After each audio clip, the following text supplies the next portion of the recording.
maranasan ka po namin, O Diyos, sa araw na ito, sa oras na ito, sa linggong ito, Panginoon. At dalangin po namin, Lord, ang anointing mo, Panginoon, ang siya, Panginoon, Lord, andyan, Panginoon, sa bawat isa, Lord God.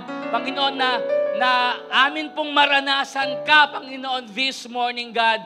And Lord, we pray, Panginoon, Lord, for your Spirit, Lord, to just move, Lord God, mightily, Panginoon, over this place in the name of Jesus. Lord, we rebuke the enemy. We rebuke Satan in this place in the name of Jesus. We bind and uproot the works of the enemy in the name of Jesus. In the name of Jesus. And we pray, God, na ikaw lamang ang siyang maitaas. Ikaw lamang ang siyang kumilos, Panginoon. Lord, sa buhay po namin, maranasan ka namin, O Diyos, sa araw na to. Alisin lahat ng pagod. Alisin, Panginoon, lahat ng pagpapagal, Panginoon. Alisin, Lord, anumang gawa ng kaaway, Panginoon. Bagkos, Lord, maranasan ka po namin. At sa umagang ito, sa buhay namin, ikaw lamang ang siyang maitaas, Panginoon. Wala nang iba pa. It's only you, Jesus, this morning, God. Kaya, Panginoon, patuloy amin pong binabalik ang pagsamba, pagpupuri pa, salamat sa pangalan ni Jesus. Amen and amen. Sige po, hallelujah. Can we shout, hallelujah? Minsan pa yung mas malakas. Hallelujah! Praise the Lord. Praise Amen. the Lord. Hallelujah. Malakas na palakpak para sa ating Diyos. Hey! And let us praise God. Let us worship God. Pwede bang itaas natin ang ating mga kamay at sabay-sabay. Pumalakpak sa ating Diyos. Hey! Woo!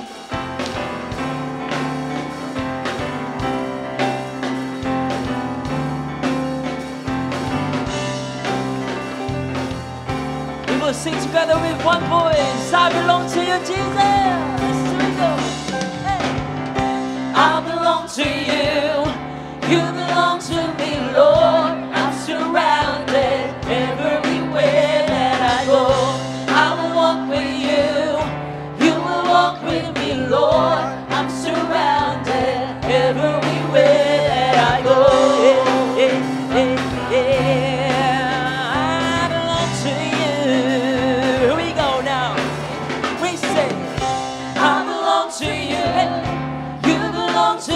Lord, I'm surrounded everywhere that I go. I will walk with you. You will walk with me, Lord. I'm surrounded everywhere that I go. And I am yours, and you are mine. You promised me, hey, you never leave. You promised me I'm never forsaken, I believe. Goodness and mercy will follow me, surrounding me where I go. Everywhere that I go, yeah, yeah, yeah, yes, oh Lord, yeah, yeah, yeah. Say I belong to you, I belong to you. You belong to me, Lord. Everywhere that I go, I will walk with you. You will walk with me, Lord. I'm surrounded everywhere that I go, and I am yours, and you are mine. You promised me, you never leave. You promised me, I'll never forsake, and I believe. Goodness and mercy will follow me, surrounding me where I go. You promised me, oh yes, oh Lord, you'll never leave. You promised me, I'm never forsaken, I believe. Goodness and mercy will follow me, surrounding me where I go. Everywhere that I go. Oh, we thank you, Lord, for you will never leave us, nor forsake us. You are our shield and a fortress. Sing together now, you, Lord. You, Lord, are a shield around me. Ever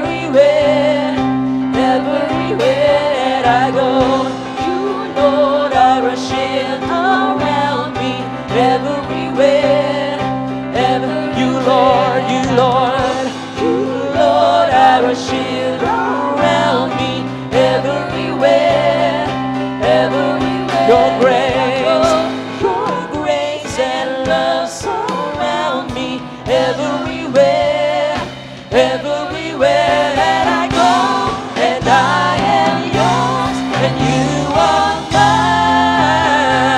You promised me, hey. You never leave, you promised me, I'm never forsaken, I believe. Goodness and mercy will follow me, surrounding me where I go. He promised me, oh Lord, yeah. You never leave, you promised me, I'm never forsaken, I believe.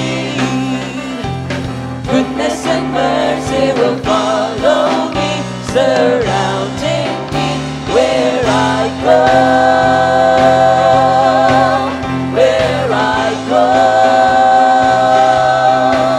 Where I go. Everywhere that I go. Yeah, yeah, yeah, yeah. Hallelujah. Woo. Thank you, Lord. Hallelujah. Come on, let's continue to lift up those hands and praise the Lord of Lords and the King of Kings in this place. Yeah. Oh, I was lost in shame, could not get past my blame until He called my name. I'm so glad He changed me. Darkness held me down, but Jesus pulled me out, and I'm no longer bound. I'm so glad He changed me. See, I now a new creation in Christ. The old has gone, there's new life. I live by faith, not by sight. There is a new name written down in glory, and it's mine, yes, it's mine. I am the author of my story, and it's mine, yes, it's mine. Sin had left me blind, but Jesus opened my eyes. I can see the light. I'm so glad He changed me. Now I'm walking free. I've got the victory. It's all over me. I'm so glad He changed me. See, I now a new creation in Christ. The old has gone, there's new life. I live by faith, not by sight. There is a new name written down in glory, and it's mine, yes, it's mine. I am the author of my story, and it's mine, yes, it's mine. There is a new name written down in glory, and it's mine, yes, it's mine. I am the author of my story, and it's mine, yes, it's mine. Say, I am who I am because the I am tells me who I am. I am who I am because the I am tells me who I am. I am who I am because the I am tells me who I am. I am who I am because the I am tells me. Everybody, I am who I am because the I am tells me who I am. I am who I am because the I am tells me who I am. I am who I am because the I am tells me who I am. I am who I am because the I am tells me who I am. There is a new name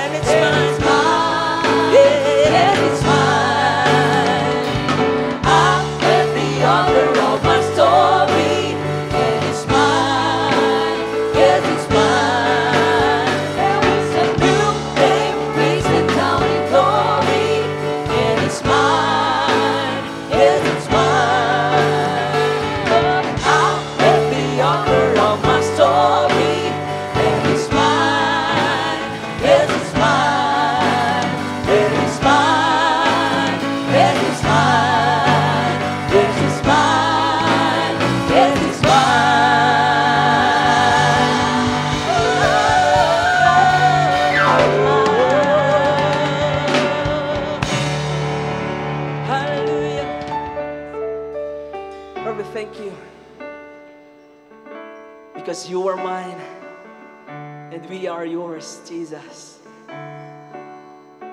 Your goodness, nothing can compare to your goodness, oh Lord. Hallelujah. We praise you.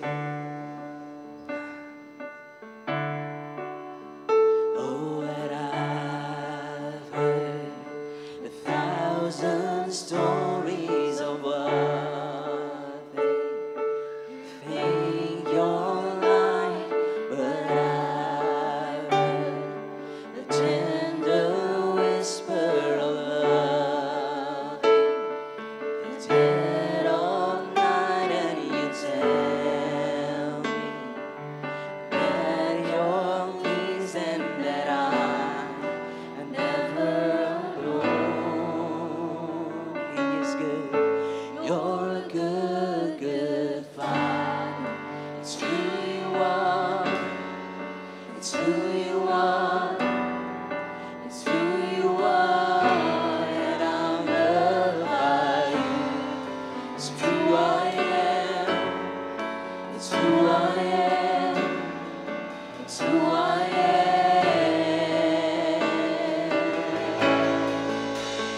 Oh, when I've seen many searching for answers, far and wide, but I know we're all searching for answers. Only you provide us. You know us.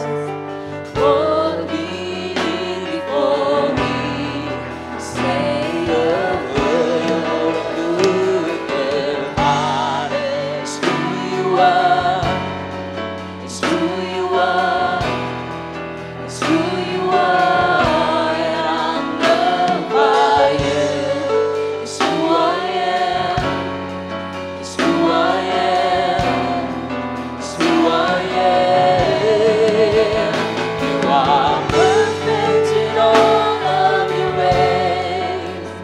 You are perfect in all of your ways. You are perfect in all of your ways. To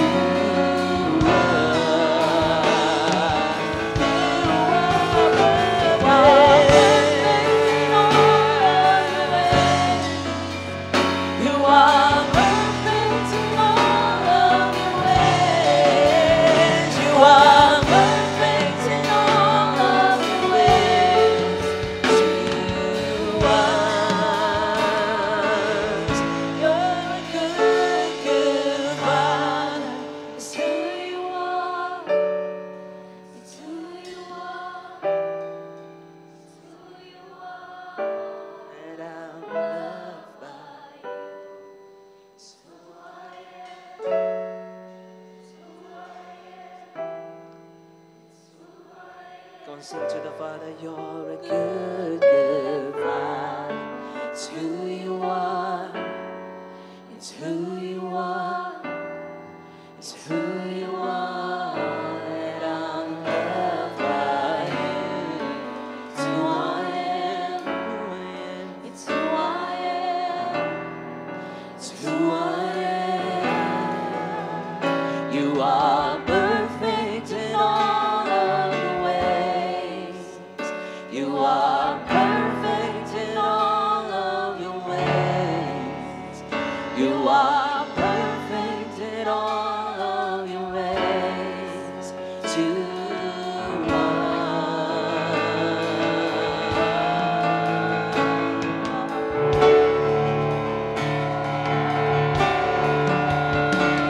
and all the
thank you, Lord. Lord, sa hininga, sa buhay, Lord, na binigay mo sa amin, O Lord.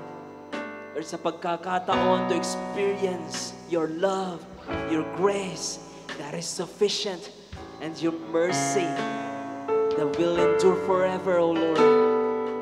Lord, we just want to thank you for your goodness, for your faithfulness, O Lord. And we continue to bless your name. We continue to honor your name. Lord, we continue to lift you up. We continue to lift your name up above everything over our lives, O Lord. Lord, we thank you and we bless you. This we pray in Jesus' name. Amen and amen. Amen. Hallelujah.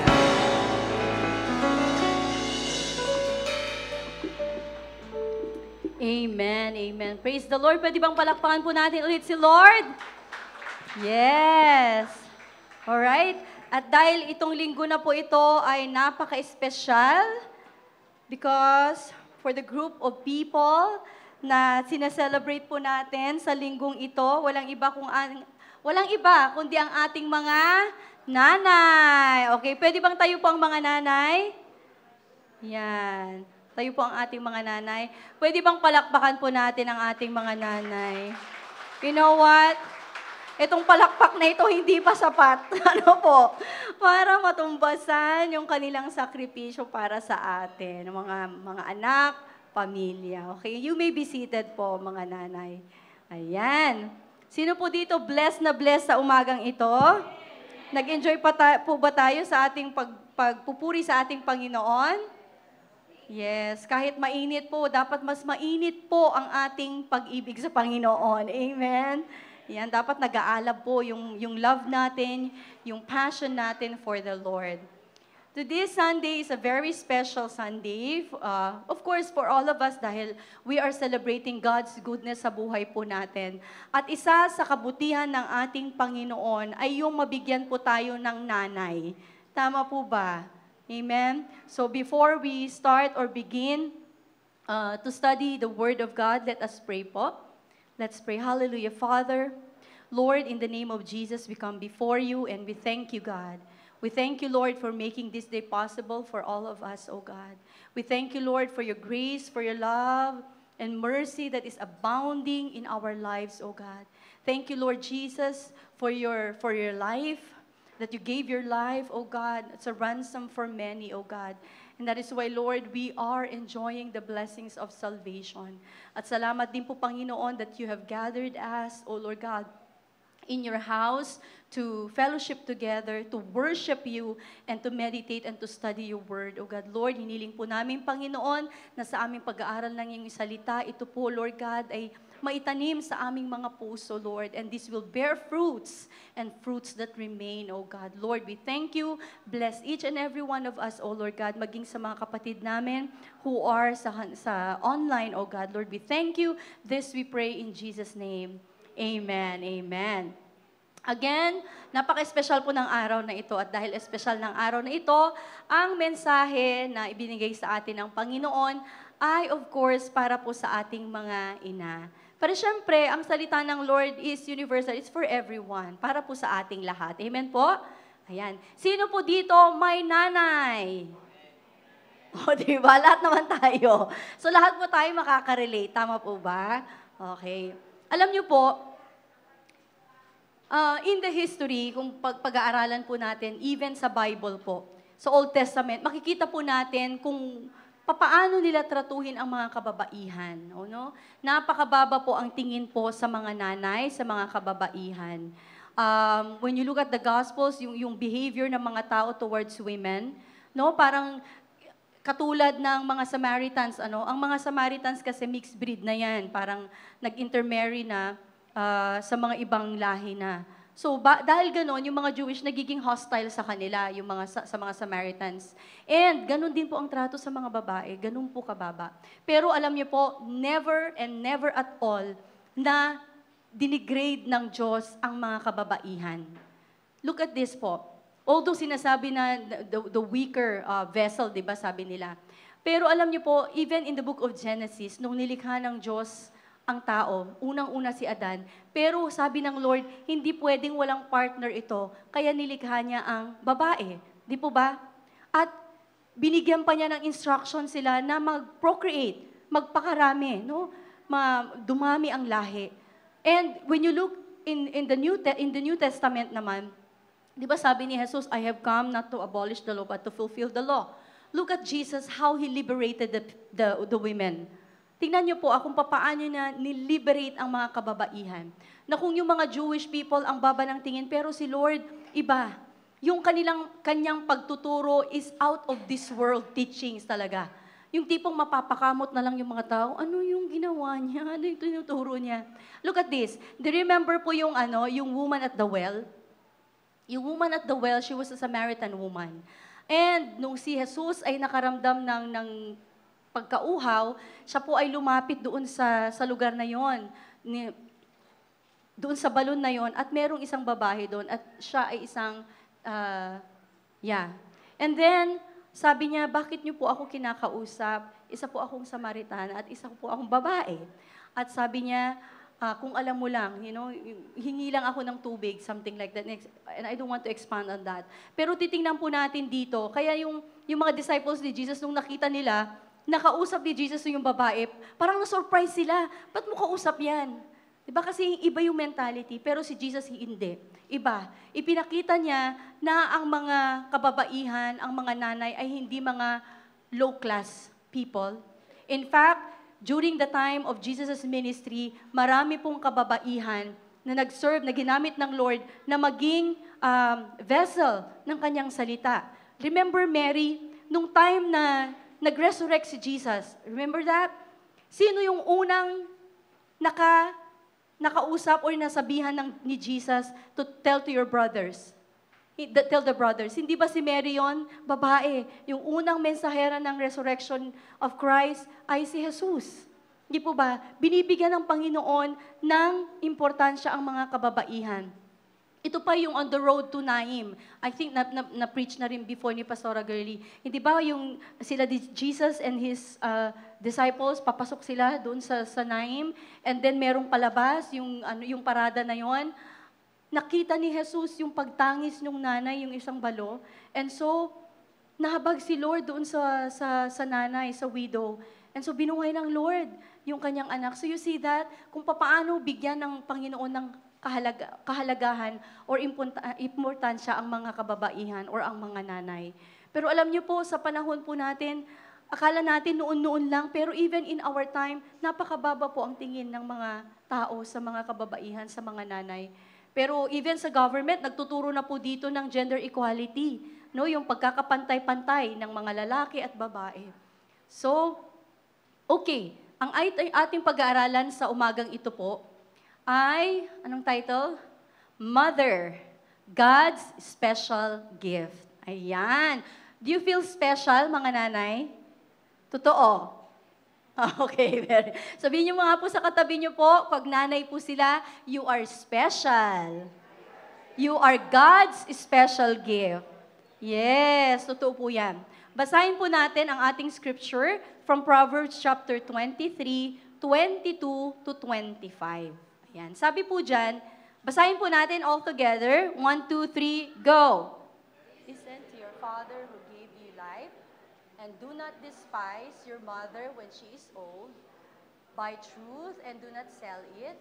Buy wisdom, instruction, and understanding. The father of the righteous will greatly rejoice. He who fathers a wise son will be glad in him. Let your father and mother be glad. Let her who bore you rejoice. Ayan. Kung mapapansin niyo po dito, sabi niya, listen to your father who gave you life. And do not despise your mother when she is old. Tingnan niyo po dito, no? Isang paalala, isang pakiusap sa mga anak. Bakit po kaya sinabi ito, do not despise your mother when she is old? Kasi may mga pagkakataon na kapag matanda na yung mga nanay, they ignore her, hindi na pinapansin, hindi na pinapakinggan, pati yung aral na ibinibigay po ng mga nanay. So, do not despise your mother when she is old. Sabi po dito, buy truth and do not sell it. By wisdom, instruction, and understanding. May material na bagay po ba dyan na nabanggit? Sabi kasi niya, buy truth. Nahawakan niyo ba ang truth? Paano nyo mabibili? Okay. Nahawakan po ba natin ang wisdom? Bakit sabi po dyan, by wisdom? Okay, by instruction. You by understanding. Di po ba? Bakit po sinasabi dyan? Tingnan nyo po ito po ay pakiusap or pagtuturo sa mga anak. Bakit? Dahil alam ng magulang, parents know how prone children are. Saan? To go their own way. Alam ng mga magulang, alam ng nanay, alam ng tatay, kung gaano ka-delicate yung kanilang anak, na kapag hindi nila ito nagabayan, talagang they will go their own way. Even to the point, sometimes sila po ay napapahamak na. Okay? Right? So, ang godly parenting, yung pagiging isang ina, pagiging isang ama, nagre-require po yan, or ito ay nangangailangan ng mahabang pasensya. Sino po dito bilang isang ina kailangan nyo ng pasensya? Amen. Yan. Di po ba? Kailangan din po natin ng consistency. Ibig sabihin, yung hindi nagbabago-bago ang isip. Consistent tayo sa ating speech, consistent tayo sa ating gawa. Right? Pati sa ating pagmamahal. Di po ba? Na ang godly parenting nangangailangan ito ng pag-ibig. Hindi pwedeng alagaan mo ang isang anak na walang kasamang pag-ibig. Inaaruga ang mga anak dahil iniibig natin ang ating mga anak. Tama po ba? And of course, dahil dun sa pagmamahal natin, pag-ibig natin sa ating mga anak, kinakailangan din po talagang maging firm tayo. Maging strong. Okay? And of course, yung reasonable na discipline. Pag sinabing reasonable, yung makatwiran. Okay? Kasi may mga iba na kapag nagdisiplina, wala na sa katwiran. Sometimes the children get abused, no, physically, or sometimes verbally na abuse na yung mga bata. So this is a reminder for all of us. Ano po? So, look at this. Sabi niya, do not despise your mother when she is old. Buy truth and do not sell it. Di po ba na ang katotohanan, hindi mo yan mabibili. Pero ito ay something that we need to value. Ito ay paalala sa mga anak that you have to value the truth. Saan mo makukuha ang katotohanan? Where do you get the truth? From His Word. At papaano malalaman ng magulang ang katotohanan kung hindi alam ang salita ng Diyos? Right? So we have, as parents or as mothers, we have to know the truth para mabigyan natin ng instruction ang ating mga anak. Dapat alam natin ang salita ng Diyos, that way we can guide our children. Kaya sinabi niya, buy truth and do not sell it. Come on, di ba minsan, ito, sabi nito, ganito, ganyan. I don't buy that story. Di ba minsan ganun yung expression, I don't buy that. Hindi ako naniniwala dyan. Ganun po yun. Kaya sabi niya, buy wisdom. Kaya nga po dapat buy truth. Yung katotohanan ng salita ng Panginoon na tinuturo ng mga magulang, ng nanay, ay dapat we have to take heed it in our heart.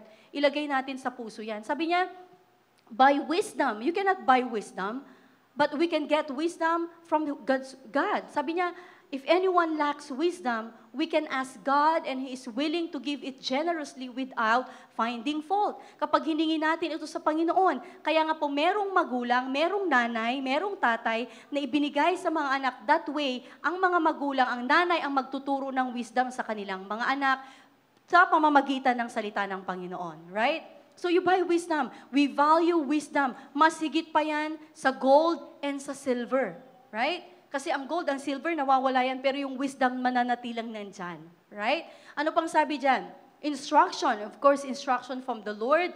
Understanding yung pagkaunawa ng mga bagay-bagay. The father of the righteous will greatly rejoice. Hindi po ba't ang saya-saya ng magulang na kapag ang mga anak ay nagbibigay ng kasiyahan? Pero kapag ang mga anak ay hindi nagbibigay ng kasiyahan, ang mga magulang ay aburido, problemado, stress, di ba? Dumadami ang gray hair at wrinkles, di ba? Pero sabi dito, the father of the righteous will greatly rejoice. Tandaan niyo po yung rejoice, Tapos sabi niya, he who fathers a wise son will be glad in him. Matutuwa siya, magagalak siya, and then let your father and mother be glad again, sinabi dyan, and let her who bore you, yung tao na nagbuntis sa'yo, nagbuntis para sa'yo, tinutukoy yan ang nanay, bore you, rejoice. Magalak. napakahirap po at mabigat sa kalooban na ang mga anak ay napapariwara o nasasadlak sa kapahamakan. Di po ba? Napakabigat po yan sa magulang. Right? So, ito po yan. Okay? So, let's move on. So, tingnan po natin. Yung title po ng mother, okay, pag-aralan natin. Yung title po ng mother or yung nanay o ina, ay maraming ibig sabihin po yan. Not because of the definition, but because of the function. Diba? Kung iisa-isahin ko po yung function ng mga nanay, mag-overtime po tayo ulit. Okay. So, napakalawak po. Pero kung titingnan po natin, na ang mother, ang ina o ang nanay, inilalarawan ang mga kababaihan na naging instrumento ng Diyos. No? Nakasamang gumawa ng buhay. Ibig sabihin po, of course, si God created humans, right? Pero andun yung instruction ng Diyos to procreate. Kaya po, ang kababaihan, ang ginamit ng Lord na instrument para may mga maipanganak na tao dito sa mundo. Pwede bang manganak ang lalaki? Yan. O di ba? Nanay lang ang kayang gumawa niyan. Well, of course, with the help of the tatay. Di ba? Kaya nga partner yan. But anyways, so sila, ang mga nanay po ay instrumento po ng Panginoon. Hindi pwedeng mawala sa picture ang nanay.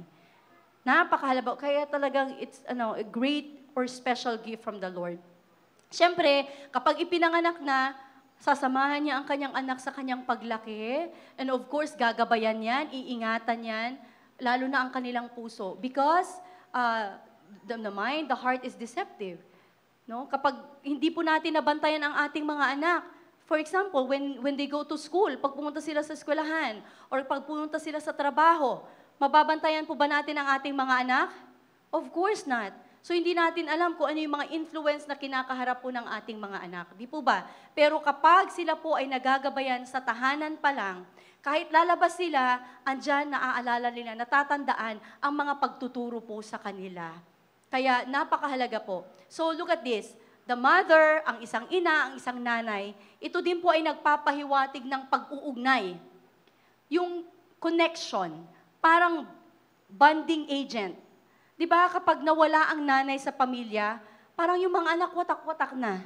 Especially kapag hindi sila naturuan from the beginning na maging isa, na mag-unite as a family. Kapag wala ang nanay, sabog ang bahay. Di ba? Nang gulo-gulo. Not only that, but even the family itself. Alright?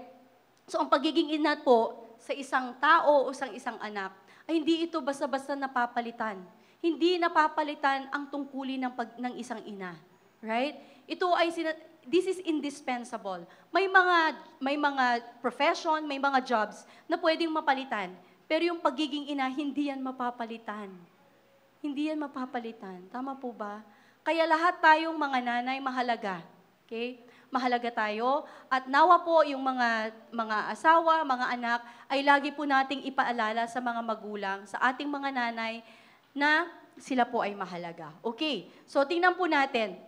Tandaan po natin na ang mga nanay po ay isang espesyal na regalo ng ating Panginoon sa ating mga anak, sa ating pamilya. Regalo. Regalo na isang merong malaking responsibilidad.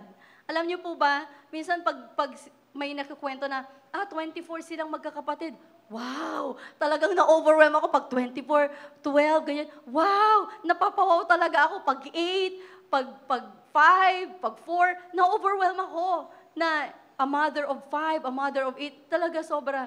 Dahil ako, a mother of 1 pa lang. Pero talagang challenging na bilang maging isang ina. Tama po ba na alam niyo yan?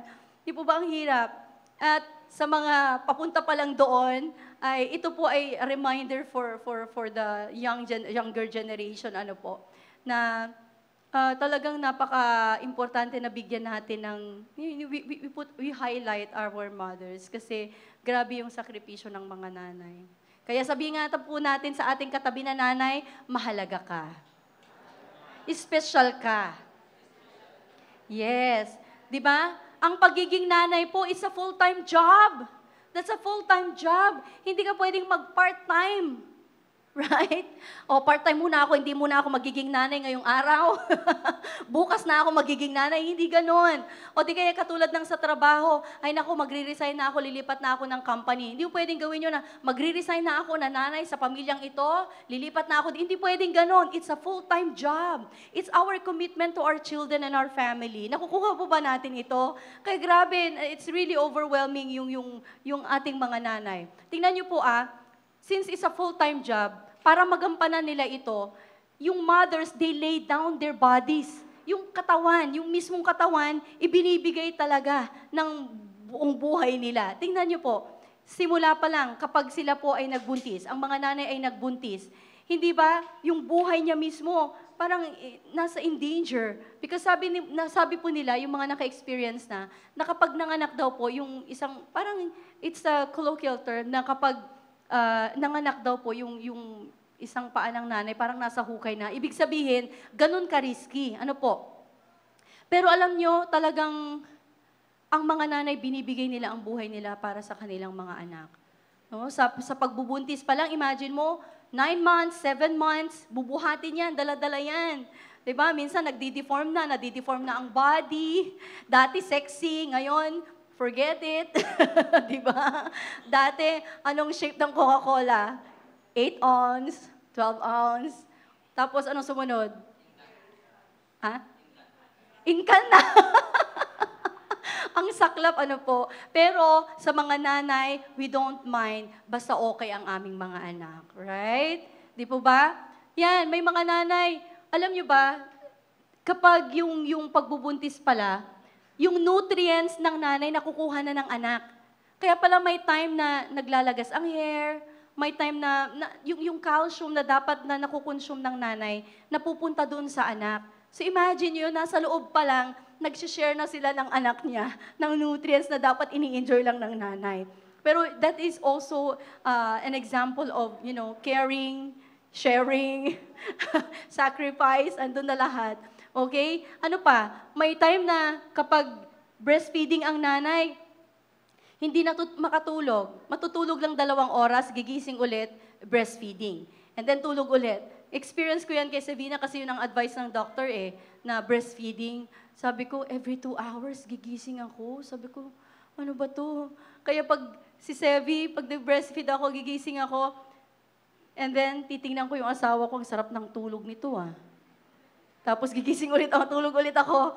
After 2 hours, gigising, sarap naman ng tulog dito, nakakainggit. Diba? Ewan ko po sa inyo, pero sa akin kasi talagang in-instructan ng doctor na every 2 hours you have to wake up and feed your baby. So ganun po, diba? Kaya sabi ko kay Elder, alam mo sweet, ang dami mong utang sa akin. Kasi nakatipid ka ng ilang taon ng formula milk.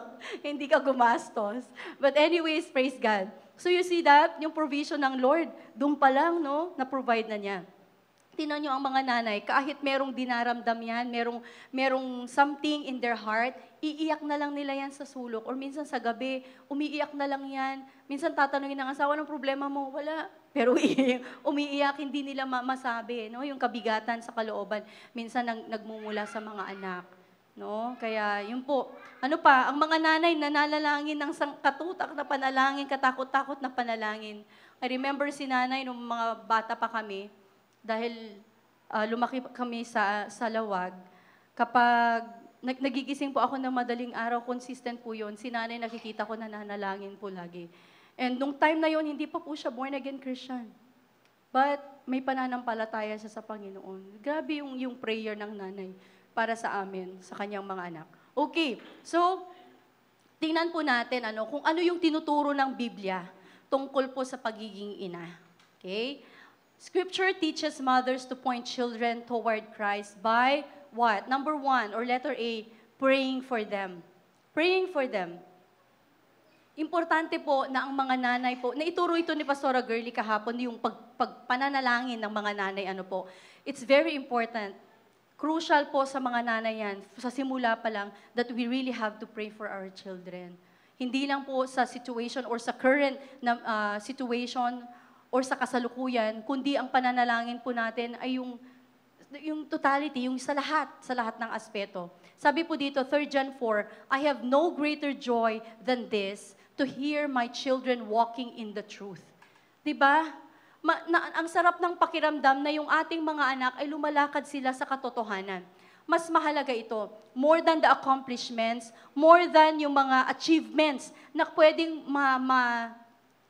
maabot ng ating mga anak, ay yung inaasam-asam ng magulang, ay yung makita ang mga anak na sila ay lumalakad sa katotohanan. Ibig sabihin, they are walking with God in truth, they are walking in God's path, they are walking in God's plan. At hindi yung taliwas or baluktot, no, na pamumuhay. Hindi namumuhay na taliwas sa kalooban ng Diyos. Alam niyo po, meron akong i-share lang sa inyo. Meron akong pinsan, first degree cousin, no? Nalaman ko lang, hindi pa ganun katagal, sabi ni nanay sa akin, anak, alam mo ba na yung pinsan mo nakakulong? Sabi ko, ha? Sinong pinsan? So sinabi niya, okay, ganito. Sabi ko, nanay, bakit anong nangyari?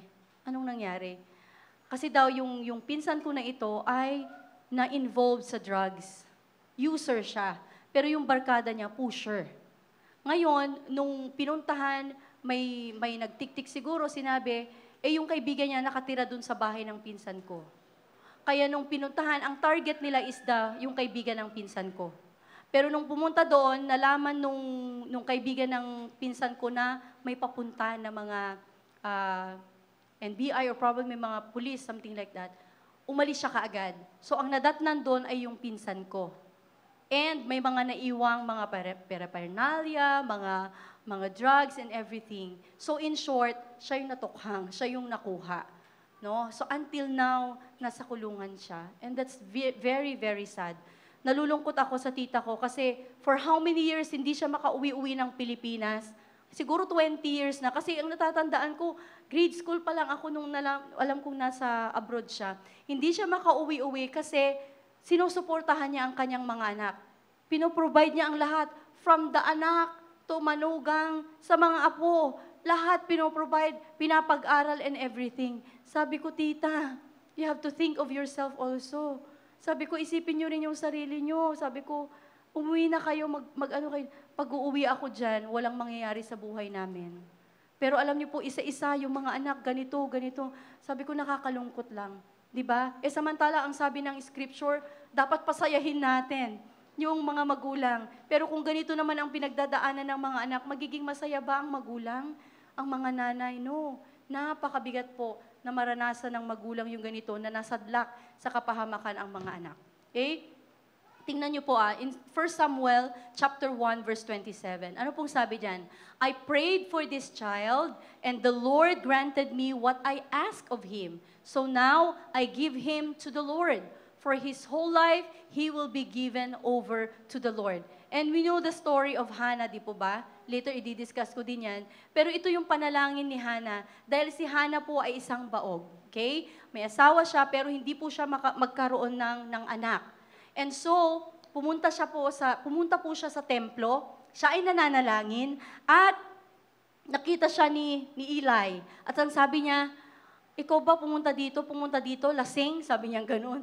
Sabi niya, hindi po ako lasing. Sabi niya, nananalangin po ako humihingi po ako sa Panginoon na biyayaan niya po ako ng anak. Sabi niya, at kapag biniyayaan niya ako ng anak, pinapangako ko na ibibigay ko ito sa Diyos. At alam niyo ba, sabi ni Eli sa kanya, matutupad ang panalangin mo, sa susunod na taon may anak ka na. And so, na-fulfill ito. Kaya nga sabi ni Hannah, I prayed for this child, and the Lord granted me what I asked of Him. You see, nakikita ng Lord yung motive ng puso po natin, yung puso ng mga nanay na nananalangin. And so sabi niya dito, so now I give him to the Lord. Tinupad niya, binigay niya sa Panginoon ang kanyang anak. Now you have to remember, kapag sinabi na, I give him to the Lord, ipinagkatiwala, hindi yung, I'm not talking about kapag sinabi natin na you give him to the Lord, magsaserve siya as a pastor or sa full-time ministry. Hindi po yun. Ibig sabihin, you entrust your child. Ipinagkatiwala ang iyong anak sa kamay ng Panginoon. Kaya nga di po ba kapag sa baby dedication, pag dinededicate ang mga bata, pinagpipray yan para yung kalooban ng Panginoon ay mangyari at maganap sa kanyang buhay. Di po ba? Kasi ang mga magulang, meron tayong pangarap sa ating mga anak. Tama ba? May mga pangarap tayo para sa kanila. Pero ipagkatiwala natin kay Lord, ibigay natin ang ating mga anak sa kamay ng Diyos kasi si Lord ang nakakaalam ng kanilang future. Si Lord ang nakakaalam ng kanilang kinabukasan. And I believe that as a Father, our God, our Father, He will not do things na hindi makakabuti. Ang gagawin ng Lord, ibibigay niya kung ano yung makakabuti sa ating mga anak. Kaya tayong mga magulang, tayong mga nanay, ipinagkatiwala sa atin ang ating mga anak. Therefore, ibigay natin sa kamay ng Diyos ang kanilang buhay, ang kanilang kinabukasan. Amen po? That is why mahalaga na tayo po ay nananalangin. Pangalawa po, modeling faith and character. Pag sinabi pong model, ito yung pagiging halimbawa. Nakikita, di po ba? Kaya pag may model ng damit, di ba pinoproject nila yung damit or yung sapatos. Ganon din po sa atin. When you say a model, nakikita yung ating ginagawa. Kaya sabi dito, modeling faith. Pinapakita natin, nakikita sa atin yung pananampalataya. Nakikita sa atin yung isang katangian na dapat na matutunan ng ating mga anak. Look at this. Tingnan niyo po sa kwento tungkol kay Luis and Eunice. Sino po dito familiar kayo kay Luis and Eunice? Ayan, ipakilala ko po sa inyo si Luis and Eunice. Okay. Dito po sa 2 Timothy chapter 1 verse 5, ito po ay letter or liham po ni Paul kay Timothy. Ang sabi po ni Paul dito, I have been reminded of your sincere faith, which first lived in your grandmother Louise and in your mother Eunice, and I am persuaded now lives in you also. Ano yung sinasabi ni Paul dito? Alam mo, Timothy, napapaalalahanan ako or I am reminded, naaalala ko yung totoo na pananampalataya, yung tunay na pananampalataya na nakita unang-una sa iyong lola, sabi niya. Sa iyong lola na si Luis at sa iyong nanay na si Eunice. So you see that? Women in the Bible, women in the ministry. Sila po ay nagtitrain ng mga naging disciples, naging followers of Christ. Si Timothy po dito, he was a young pastor nung time na yon. Pero yung faith niya, yung sincere faith niya, ay naituro mula kay lola, sa kanyang nanay, at naipasa sa kanya. And sabi ni Paul dito, I am persuaded now lives in you also. Nakikita ko ngayon yung totoo, yung sincere faith na meron ka dahil sa iyong lola at dahil sa iyong nanay. Makikita natin po dito is yung na-preach na before, yung legacy of faith. Diba, minodel nila, pinakita nila, itunuro nila yung pananampalataya. Alam nyo ba, di ba laging kasabihan po na, anak, mag-aral kang mabuti kasi ito lang yung tanging maipamamana ko sa'yo. Di ba, yun po ang sinasabi? Ito yung the best na maipapamana ko sa'yo. Well, for me, half lang sa akin. Half.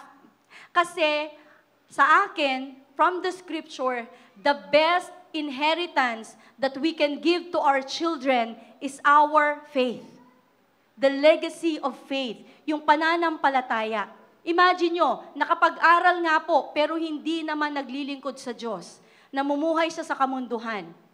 Useless. Di po ba? Pero kapag ang naipamana natin, more than the education, is our faith, the legacy of faith. Therefore, maganda po yung kahinatnan ng ating mga anak at mga susunod na henerasyon. From generation to generation. Di po ba? Napakaganda po. Kaya, this is a good example. Tung kay Luis and kay Eunice, na si Lola at si Nanay, na ipasa nila yung kanilang pananampalataya sa Diyos sa kanilang anak, sa kanilang apo. Right? It's so nice na maging ganon ang mga magulang, ang mga nanay. Tingnan po natin si Sarah. Okay, we know the story of Sarah, di ba pinangakuhan sila ng Diyos na magkakaroon sila ng anak. Pero dumating sa point, ang tagal-tagal na, bakit hindi pa rin na-fulfill? Kaya nagkaroon muna ng unang anak. Right? Pero, nanampalataya pa rin si Sarah na yung pangako ng Diyos ay mangyayari. Pero alam niyo po, ilang taon niya inantay yun? I think 20 years bago natupad yung pangako ng Diyos. And yet, sabi dito, rejoicing over fulfilled promise. Siya po ay nagalak, siya po ay naging masaya dahil sa pangako ng Diyos, sa pangako na tinupad ng Diyos sa kanyang buhay at sa kanyang pamilya. You see? And then what else? Si Hannah. Balikan po natin si Hannah. Si Hannah, in 1 Samuel chapter 1:22, di ba sabi niya, I prayed for this child, sabi niya, and the Lord gave him to me. And so now I give him to the Lord, di ba sabi niya? At siya ay mananahan sa tahanan ng Panginoon the rest of his life. Look at this. Tinupad ni Hannah ang kanyang pangako sa Diyos. Kaya nung binigay ng Lord si Samuel kay Hannah, ang sabi niya doon sa scripture, when he was weaned, ano na yung weaned ulit? Apatsot. Apatsot? Pinatsot. Pinatsot. Sa amin, naipusing. Sa amin, sa Ilocano, naipusing. Okay, nung naiwin na siya, ang sabi ni Hannah, sinabi niya sa husband niya, dadalhin ko na siya sa tahanan ng Diyos. Kaya ang sabi ng kanyang husband, gawin mo kung ano sa tingin mo ay tama. Ayan. O diba, look at that. Walang kontra. Walang kumontra. Kasi pinangako ni Hannah yun eh. And so, binigay ngayon ni Hannah, dinala niya kay Eli, or Eli, yung kanyang anak na si Samuel. So, what can we learn from this? Alam niyo ba kung ilang taon si Samuel nung dinala siya sa templo? According sa research kay Josephus, isang historian, Samuel was only 12 years old. Ayan, 12 years old, ibig sabihin, hindi na siya dependent kay nanay pagdating sa milk, he can take care of himself. So 12, as young as he was, 12 years old, siya po ay dinala sa templo at under the training ni Eli. Pero you know the story, na basahin na lang po ninyo yon. So makikita po natin doon, no, unang-una yung faith ni Hannah. Yung pananampalataya ni Hannah. Unang-una, nanalangin siya na bigyan siya ng Lord ng anak. Tapos, nanampalataya siya, nagtiwala siya sa Diyos, na nung binigay sa kanya si Samuel, ipinagkatiwala niya ito, ibinalik niya kay Lord. You see that? And alam niyo po ba, napakahirap na mawalay sa anak. Sino po dito na may nawalay na anak sa inyo because nag-abroad, may pinuntahan? Hindi po ganun kadali. Hindi po ganun kadali. Ito po, hindi mo na pag-aari. Sa Kanya na. Kay Lord na. Pero alam nyo, napakabuti ng Lord. Kasi nung binigay niya si Samuel sa templo, kay Lord, no, under the training ni Eli, alam niyo po ba, si Lord, binless niya ulit si Hannah at nagkaroon siya ng mga anak. You see, when you do that to the Lord, kapag meron kang ibinigay kay Lord, hindi pwedeng hindi ka balikan ng Lord. Higit pa doon sa binigay mo. Higit pa doon sa sacrifice na ibinigay mo. Ganun kabuti ang Diyos natin. And look at this. She honored her word. Talagang tinupad niya yung kanyang pangako sa Diyos. Right? In-honor niya si Lord. That is why God honored her as well. Alam ng Lord na kapag binigyan niya si Hannah ng anak, tutuparin ni Hannah ang kanyang pangako na ibibigay niya ito kay Lord. And she did. And so, she modeled faith and character. Di po ba?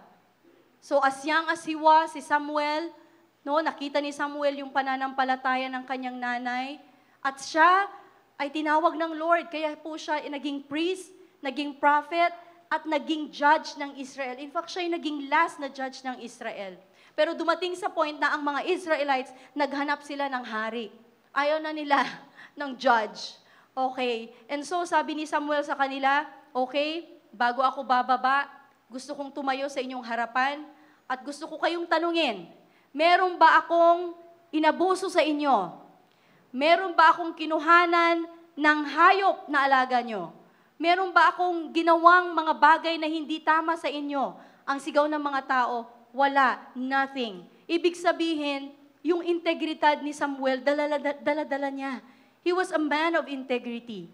In fact, ginamit siya ng Diyos para i-anoint ang unang 2 hari ng Israel. That is King Saul, and then sumunod si King David. 2 great kings, di ba? Lalo na si David. So you see, dito makikita po natin na yung pagtupad ni Hannah ng kanyang pangako, napakaganda pala yung kinabukasan na meron yung kanyang anak. Right? Tingnan niyo po, honoring your words. Alam niyo po ba kapag nangako po tayo, mga nanay, sa ating mga anak, make sure to pa rin po natin. Kasi po pag hindi po natin tinupad, iisipin ng ating mga anak, we are lying. Okay? Halimbawa, sasabihin na, okay, anak, next week, we'll go to the beach. Ayan, punta tayo sa beach. The following week, sisingilin talaga niya ako. Sabi niya, Mama, sabi mo, punta tayo ng beach. Kailan tayo pupunta? When are we going? Pag hindi ko na yan tinupad, talagang iba na. Sisingilin talaga niya ako. Kagaya na naman yesterday. Sabi niya, Mommy, are we going to the mall tomorrow? Hindi, sabi ko, busy ako. What about on Sunday? Siguro after service na lang, anak. Mama, do you promise that we'll go there? Sabi niya, pinapangako mo ba yan? Pinapangako mo, Mami, pinapangako mo ba yan? Inulit-ulit niya. Sabi ko, anak, please, mamaya na tayo mag-usap. Nagko-concentrate ako, nagpo-focus ako. Sabi ko gano'n. Kasi once na sinabi kong, oo, dapat tuparin ko yon, gagawin ko yon. Di ba? Ganun po talaga. Di ba? Yung character na yon. O, ito, example po ha. Nag-ring yung phone. Kring! Ayan, yung mga old-fashioned ring. Ayan, tumawag. Hello? Ang sumagot yung anak. Hello po. Ay, andyan ba si mama mo? Kasi pakisabi si Tita Maring. Tita Maring. Sandali lang po. O, di punta yung anak. Sabi niya, Mama, nasa telepono po tumatawag si Tita Maring. Ay, naku anak, sabi mo, wala ako. Wala ako. Maniningil yan, maniningil. Sa gano'n. Ay, wala daw po si Mama. Di ba? Tinuruan magsinungaling yung anak. O, paano yun? Eh, di lalaki yung anak mo, ganun din. Di po ba? Yung mga simpleng ganun lang po, nagiging character ng bata yun. Di ba? Ito yung example pa. Kami ni husband nag-uusap siyempre nandito pa siya. We were talking. Tapos si husband, medyo napalakas ang boses. Sabi ko, galit. Sabi ko. So, sinabi ko yon. And then one time, si Papa naman niya, kausap si Sevi. Ayun. Tapos nung nagsalita si Papa niya, sabi ni Sebi, galit. Nakukuha niya, na-adapt niya po. So you see, yung character, yung expression, mannerisms, things like that, nakikita po na nagagawa minsan ng ating mga anak. Kaya talagang dapat maging modelo po tayo sa character, sa ating pananampalataya. Okay? Last na po tayo. Number 3 is training them in wisdom. Ay, meron po akong babalikan. Sorry. Last na example po, si Mary. Look at this. Si Mary, tingnan po natin. In Luke chapter 1:41 ba yan? Or 46? Si Mary po. Luke chapter 1:46. Ang sabi dyan, my soul glorifies the Lord. Look at this, yung behavior ni Mary. Di ba nag-appear sa kanya ang angel? At sabi niya, ikaw ay pinili ng Diyos na maging nanay, di ba? Maging nanay, magbubuntis para sa isang Savior. Anong sabi ni Mary? May it be to me as you have said. Andun yung pagiging obedient niya. Hindi siya nag-question na, hindi po pwede. Single pa ako, hindi pa ako kinakasal, hindi po ako pwedeng magbuntis. Di ba? Hindi siya nag-question ng ganon. Sabi niya, may it be to me as you have said. And she glorified God and she was a willing servant. Now, tingnan niyo po ang naging result. Si Jesus. Jesus came as a servant to many. Right? Kaya sabi niya, may it be to me as you have said. Because of the willingness of Mary, tingnan niyo po, di ba? Nagkaroon po tayo, ipinanganak ang ating Panginoon dito sa mundo. As a servant. Di ba? Tinubos niya ang ating buhay, tinubos niya ang lahat ng kasalanan. And so, we don't have to suffer for those things na kabayaran ng kasalanan, which is kamatayan. Dahil binayaran na po lahat ni Jesus yan on the cross. Imagine mo, isang nanay, isang babae na naging willing na maging instrument ng Panginoon. Amen po? So sa atin, maging obedient po tayo sa pangungusap ng ating Panginoon, sa ating buhay. Because we don't know sa future kung ano yung nakadaan or hinihanda ng Diyos para sa atin at sa ating mga anak. Amen po? Kaya minsan kapag halimbawa, nagkaroon ng calling yung anak, na calling siya for full time, isupport lang po natin yun. Kung yun ang kalooban ng Panginoon sa kanya, then so be it. Diba? Naalala ko tuloy si nanay nung sinabi ko na tinatawag ako ng Lord in a full-time ministry. Sabi niya, anak, sandali, magpipray muna ako. Nagpray siya 1 linggo. Binalikan ako, tinawagan ako. Sabi niya, sige na anak, mahirap kalaban si Lord. 'Di ba? So, suportahan ko kung ano yung kalooban ng Diyos sa buhay mo. And talagang true enough that when we entrust our life, kung ang mga nanay, pinagkatiwala ang buhay ng mga anak sa kamay ng Diyos, andun yung blessing ng Panginoon. Amen? Amen po. Amen. Number 3, last na po ito. Training them with wisdom or training them in wisdom. Sabi po sa Proverbs chapter 1 verse 8 to 9. Sabi po dyan, "Listen, my son, to your father's instruction, and do not forsake your mother's teaching." Huwag mo daw tatalikuran, huwag mong babalay-walain ang pagtuturo ng nanay. Okay? You listen, you follow, you obey. They will be a garland to grace your head. Alam niyo po ba yung garland to grace your head and a chain to adorn your neck? Alam niyo yung mga binibigyan ng ganon? Di ba kapag may mga special guest tayo, mga important people, anong ginagawa? Di ba nilalagyan sila ng garland? Yung iba po nilalagyan pa dito sa ulo. Ibig sabihin, honor, respect, prestige. Yan po yung pinangako ng Panginoon when we listen to our Father's instruction, when we do not forsake our mother's teaching. Amen? Honor. Yun yung pangako ng Panginoon. There is honor. There is promotion na meron sa mga anak. Amen? Kaya po, alam nyo ba, minsan o madalas ang mga nanay maingay. Tama ba? Maingay ba ang mga nanay? Okay. Minsan maingay ang mga nanay kasi hanggat hindi pinapakinggan, hanggat hindi ginagawa yung sinasabi nila, hindi po sila titigil nakakasalita. O, di ba? Amen, ang mga nanay. Totoo po yan. Kasi minsan, akala po ng mga anak, okay? I'm not being biased, okay? Akala po kasi ng mga anak, kapag nagsisermon si nanay, kapag feeling ng mga anak, sinisermonan sila lagi. Pero hindi nila alam na ito ay para sa ikabubuti po nila. Ikabubuti ng kanilang mga anak. Kayo mga anak, makinig po tayo. We listen to our parents. We listen to our mother. Minsan pag pinagsasabihan, for the sake na hindi para pagbawalan, kundi para ingatan kayo, i-protect kayo. 'Di ba? Kaya minsan ang expression ng mga anak, "Ako ang nakikita, ako ang nasisisi, ako ang laging may kasalanan." Di ba? Parang ganon lagi. Mga kabataan, yun yung expression na, "Ako na naman, ako na naman, ako na naman." Right?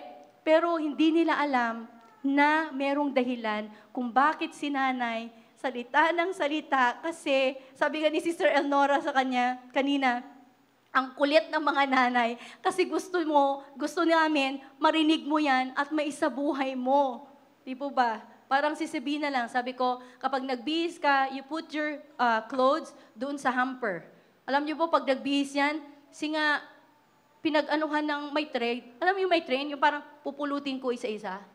Ganon, lagi yan, lagi. Tapos sasabihin ko, how many times did I tell you, kapag nagbihis ka, you always put your dirty clothes in the hamper. Okay, mami, ganon. Tapos, the following day, ganon ulit. Sasabihin ko, "Anak, what are these? Ano to? Ano to?" Ganon. Tapos sasabihin niya, "Clothes." Sabi ko, umayos ka. Dalhin mo yan sa hamper mo. Paulit, ulit, ulit, hanggang sa matutunan nila. Di po ba? Bakit kaya ganun? Parang mga sirang plaka ang mga nanay. Pero may dahilan. Ito ay parte ng pagtuturo sa ating mga anak. Tama po ba? Nakaka-relate po ang mga nanay? Amen. Naalala ko po, nung ako pa ay bata-bata, nasa college pa yata, ito o magka-college, sabi ni nanay sa akin, "Anak, mag-iingat ka sa mga magiging kaibigan mo. Mag-iingat ka," sabi niya. "Hindi basta-basta lahat ng mga tao na lalapit sa iyo ay pwede mong maging kaibigan." Kasi syempre noon, nung nag-college po ako, mag-isa lang ako sa Manila. 17 years in Manila, I was alone. I was living by myself. All by myself. Mag-isa ako doon.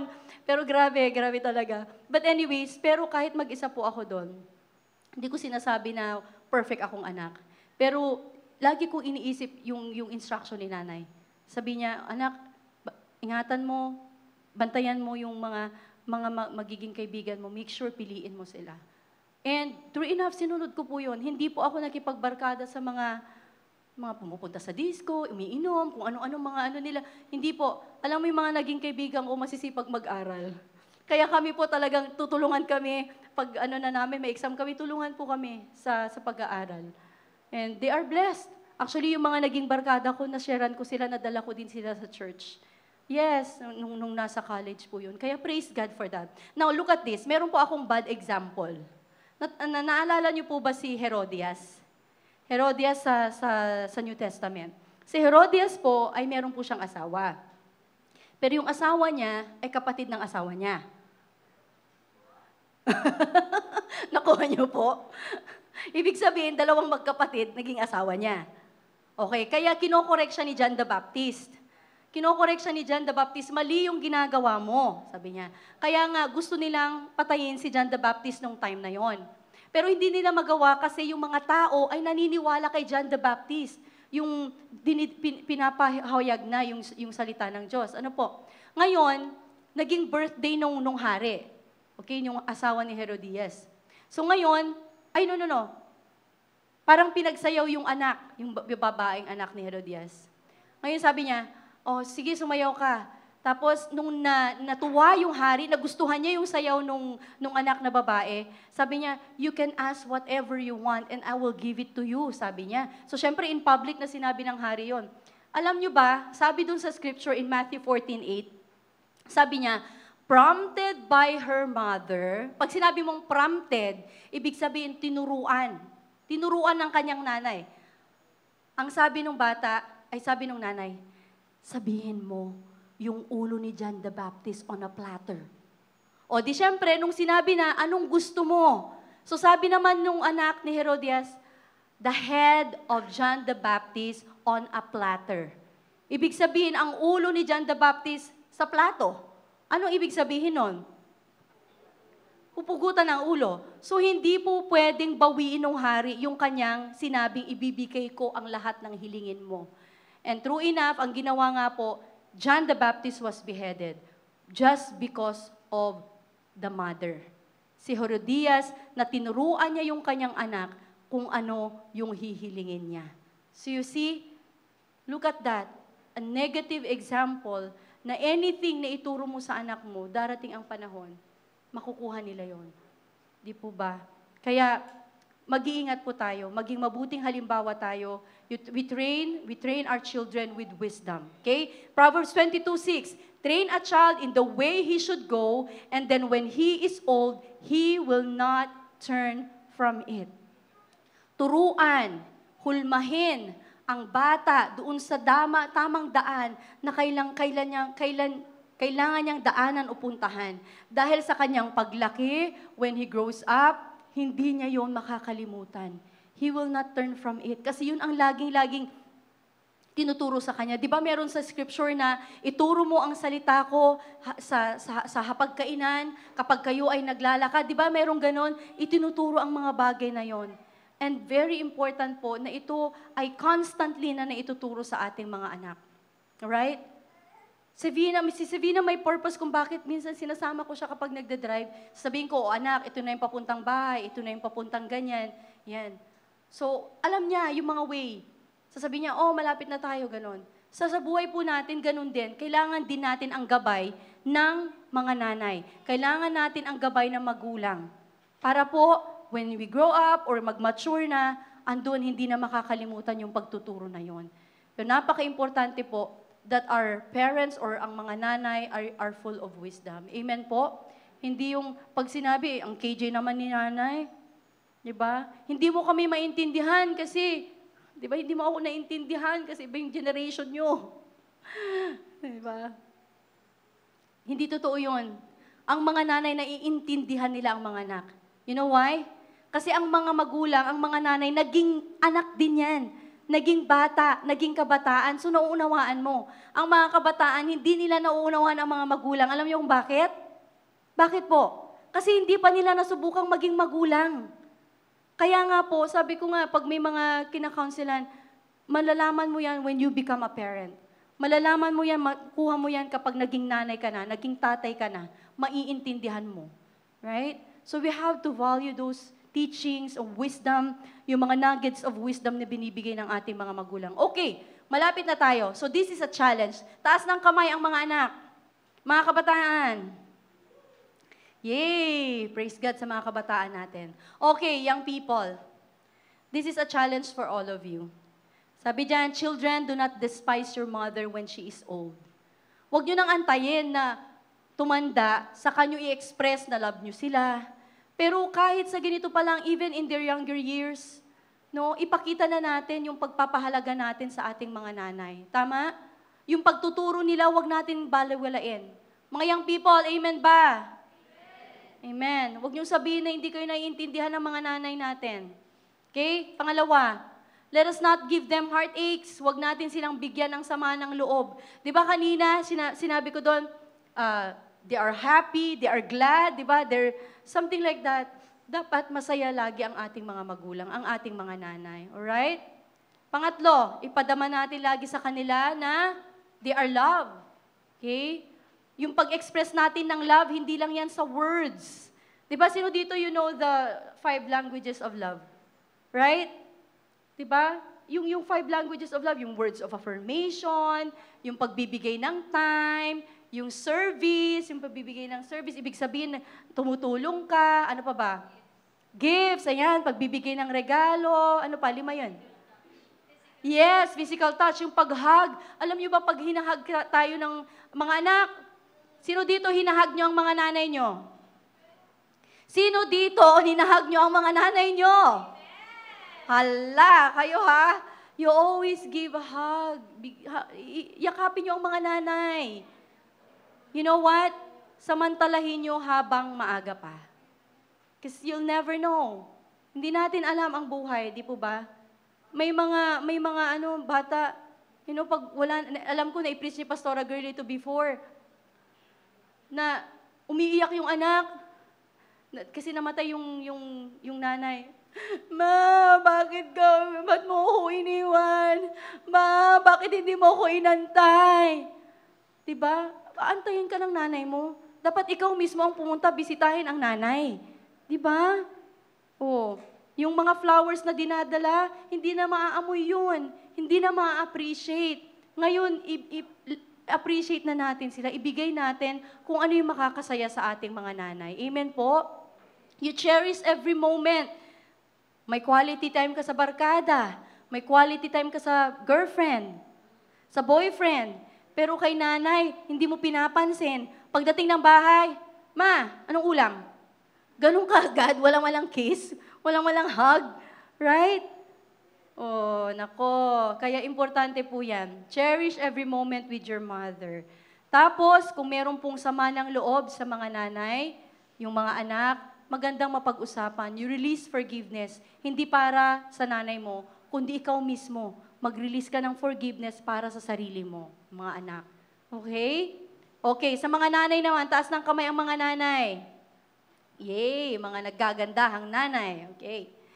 Yan, dalawa lang naman. Be careful what you tell your kids. Mas lalo na kung galit po tayo. Kasi minsan pag galit tayo, may mga nare-release tayo, mga negative words, right? Yung mga hindi tayo aware, nagre-release na pala tayo ng curse sa kanila. Kaya pag may mga nababanggit po tayo, out of anger, dahil napofrustrate ka, ano na lang natin, i-reverse natin, mag-ask tayo ng forgiveness and release blessing to our children. Right? Pangalawa po, give words of affirmation, kagaya po ng sinabi ko kanina, na i-praise din natin ang ating mga anak. I-appreciate natin sila. Natutuwa ako kapag may mga pinopost yung nanay, proud na proud sa kanyang anak. Very nice. Ang ganda-gandang picture ng ganun po, na proud ang kanyang nanay para sa kanyang anak. Okay? Pero may mga times na i-rebuke natin sila, i-correct natin sila out of love. Dahil mahal natin sila. Hindi yung kinukonsinti natin yung maling gawa nila. Kasi hindi po tayo nagiging mabuting magulang sa kanila. We have to remember, as nanay, ipinagkatiwala ng Diyos sa atin ang ating mga anak. Kapag meron pong ginagawang hindi maganda ang ating mga anak, we don't condone, we don't tolerate. You have to correct them. You have to teach them wisdom. Amen po? Kasi later on, kapag may nangyari, hindi lang po yung anak nyo ang apektado, pati magulang. pati nanay apektado. Okay? Next, to the husbands. Taas ng kamay ang mga husbands. Mga tatay, taas ng kamay. Ay, kunti lang. Okay. Ito naman po, sa mga tatay. Okay? Appreciate your wife. Okay? Appreciate po natin ang ating spouse. Di ba, nung naliligaw pa lang, super appreciate kayo, ang ganda-ganda mo. Ayan. Yung mga kung ano-ano ano tawag nito? Mabulaklak na mga salita. Sinasabi sa kanilang mga asawa. Pero nung naging asawa na at nanganak na, wala nang appreciation. Nagsawa, nakaka-appreciate. Ano po? Spend time. Quality time with your spouse sa inyong pong mga asawa. Okay? Spend time, mag-date kayo, always hug and kiss. Sino po dito hinahag at kinikiss niya ang kanyang wife? Ayan, isa lang? Isa lang? Tatlo lang? Nako, okay. Ayan, always hug and kiss. Alam niyo ba, nakakatawa ito. Pang-apat, be a gentleman. Okay, ito na, be a gentleman. Hindi tatandaan niyo ba nung nililigawan niyo pa muna si nanay, si girlfriend, si ex-wife na naging asawa? Hindi ba pag-aakyat ng hagdan, super alalay tayo? Pag-aakyat ng hagdan, sige, mauuna muna siya, tapos pabababain. Tapos pag sasakay ng sasakyan, bubuksan muna yung kotse, sasarado, ganyan. Pag uupo sa upuan, aayusin yung upuan, tapos i-slide ng ganon, pag sa dining area. Pag maglalakad, imbes na maglalagat sila, magkasama sila, holding hands sila, di ba? Tapos, may daladalang flowers, lagi, everyday may daladalang flowers. Eto na, nag-asawa na sila, nagpakasal na, okay pa, pero nagkaanak na. O sige, asawa, tara na. Nauna yung asawa. Nauna na. Okay. Sasakay ng sasakyan, papasok na sasakyan, hindi na inalalayan yung asawa. Aakyat ng hagdanan, nauna pa siya. Hindi ba dapat nauhuli ang lalaki para pag nahulog ang babae, may sasalo? Ganon yun eh. Tapos flowers, wala na. Not even fishball. Not even isaw. Husband, nasan ka? Di ba? Si elder, noon po nanliligaw yun. Everyday may flower. Di ba, pastora? Alam nila yan. Everyday po yan, may flower, dala-dala yan. Okay? Pero tipid siya, hindi bouquet. One stem ng flower. Okay? Pero magaganda, malaki. Dala-dala niya. Minsan magdadala yan ng bouquet of isaw. Diba? Bouquet of isaw, favorite ko yun noon. Noon. Pero nung naging mag-asawa na kami, okay pa. Pero nung andyan na si Sevi, ganyan-ganyan. Sabi ko, sweet, ano ibibigay mo sa akin? February na. Sweet, ano ibibigay mo sa akin? Anniversary natin. Bakit ganon? Parang once a year lang ako nakakatanggap. Alam niyo kung anong pong okasyon? Siguro pag napanood ni Elder to, tawang-tawa na siya. Alam niyo po ba kung kailan na ako nakakatanggap ng flowers? Pastor's appreciation. You know why? Kasi kinokontak siya ni Sister Joanne. Elder, magbigay ka ng flowers kay Pastora Girlie. Tama ba, Jo? Yun lang. Doon lang ako nakakatanggap. Ay, nako, yung asawa ko talaga. Diba? Kaya, take note, yung mga young couples dito, please, kung paano nyo po niligawan ang inyong asawa, sana tuloy-tuloy yan. Consistent yan. Hindi naman nagiging materialistic ang mga asawa eh. They just want to feel appreciated, right? Gusto lang nila, love sila, na hindi nagmaliw yung pag-ibig ng kanilang partner. Amen po? Ayan. Pag nagsalita dati, ang sweet-sweet. Pag may pag-usap, ganito, ganyan, very soft. No? Parang may padulas yung kanyang pananalita. Pero nagsasalita na, sweet. Yung ano nga, ganyan. Sabi ko, galit. Kaya tuloy si Sebi na nagagaya niya. Galit, ganon din si Sebi. So, diba, very, okay.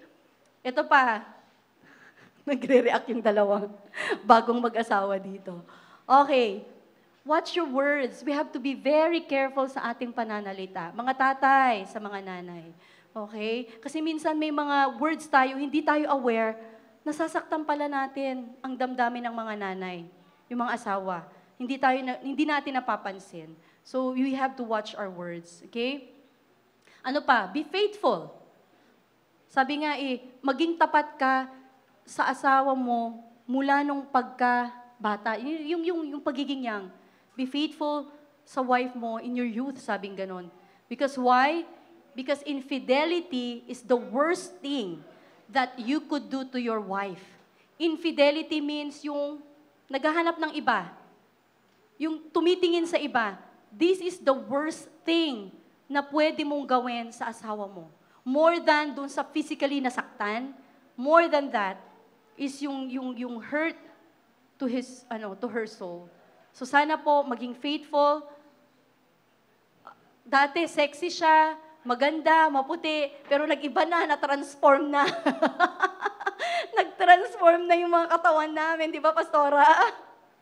Pero sana manatili pong tapat ang ating spouse. Amen po. Be faithful. Naalala ko tuloy yung sinabi po ni Dr. Nacionales. Tingnan niyo po If you make your wife happy, it's heaven. If you don't make your wife happy, forget about hell. Nakuha niyo? Hindi nakuha. Kasi sabi niya, if you make your wife happy, it's heaven. Di ba ang saya? Di ba? There's peace, there's this thing. But if you don't make your wife happy, pag hindi mo daw pinasaya yung asawa mo, kalimutan mo na ang impyerno. Bakit? Kasi nararanasan mo na. Di ba? Yun eh.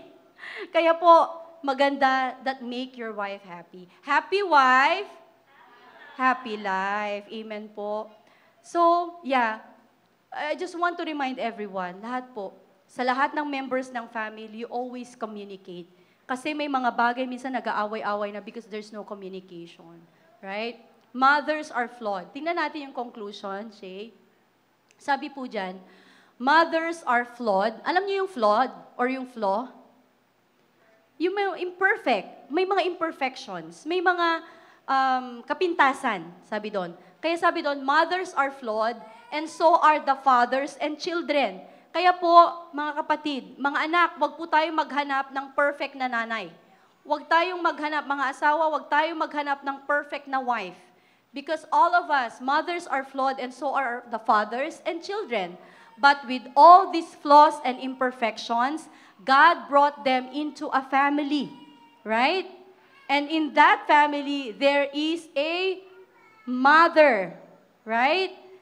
They are God's wonderful gifts. Therefore, let us take care of them. Love and respect them. Let us appreciate them. Amen? Amen? Sige po, palakpakan po natin ang Panginoon. Praise God. Pwede bang tumayo po ang ating mga nanay? Amen. Ayan. Mga anak, yung mga asawa po, sana po, yung ating pinag-aralan sa araw na ito, ay sa buhay po natin, apply po natin. Amen? Dito nga, isang beses nga lang sineselebrate ang Mother's Day, right? Pero sana, every day ng buhay ng ating mga nanay, maiparamdam natin sila how much we appreciate them. Amen? How much we care for them, how much we love them. Okay? Sabi po sa Ephesians 6:2-3, honor your father and mother, which is the first commandment with a promise. Mga anak, if you want your life to be blessed, if you want to have a well life, if you want to have or enjoy long life, you honor your father. You honor your mother. Respetuhin, biglang ng mataas na paggalang ang ating mga nanay. Amen po? Kapag may trabaho na kayo, please don't forget to give love gift to your nanay. Amen? Huwag niyong sarilinin yung sweldo niyo. Diba? Iparamdam niyo naman kay nanay. Right? Hindi naman naniningil si nanay eh. Pero once that you do that, they will feel appreciated. Makikita nila na, salamat Lord na meron akong anak na ganito na hindi nakakalimot. Amen? Sa mga nagpapalaki pa lang ng anak katulad ko, ngayong sa mga pinag-aralan po natin, sana maituro po natin sa ating mga anak. Amen po. Amen. So, of course, atin pong bibigyan po ng magandang awitin para sa mga nanay. Pero before that, pwede bang lapitan po ng family. If you have your family with you, pwede bang mag-gather kayo in a circle? Ayan. Yung asawa, yung anak, yung wife, samahan po natin ang ating mga nanay. Ayan. You gather together sa family. Kakantahin ko sana yung Ugoy ng Duyan, pero baka hindi ko po matapos. Kasi hindi ko talaga natatapos yung kantang yan. Okay? So, pwede bang pag-pray po natin ang mga nanay? If you have your family, pag-pray niyo po yung mga nanay. Pag-pray niyo po. Kasi ang mga nanay laging nananalangin yan para sa inyo. But this time naman, pwede ba ipag-pray po natin yung mga nanay? If you have your daughter, if you have your pag-pray natin sila. Ayan, Nanay Let, si Joy. Ayan, Joy, pray for Nanay Let. Yung mga anak na nandito, please pray for your mother. Let's start praying. Sa mga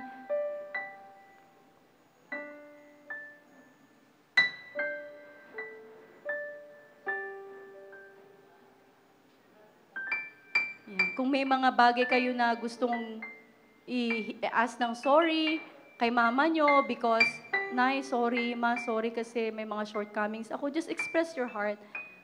Appreciate your mother. Appreciate your mom. Then pray.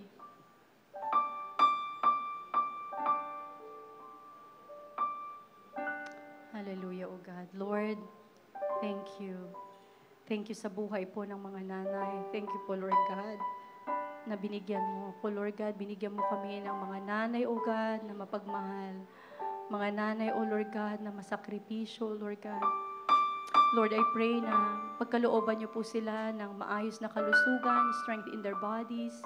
Lord, kung meron po silang nararamdaman na sickness in their bodies, Lord, we pray for healing to flow upon them from the top of their heads down to the soles of their feet.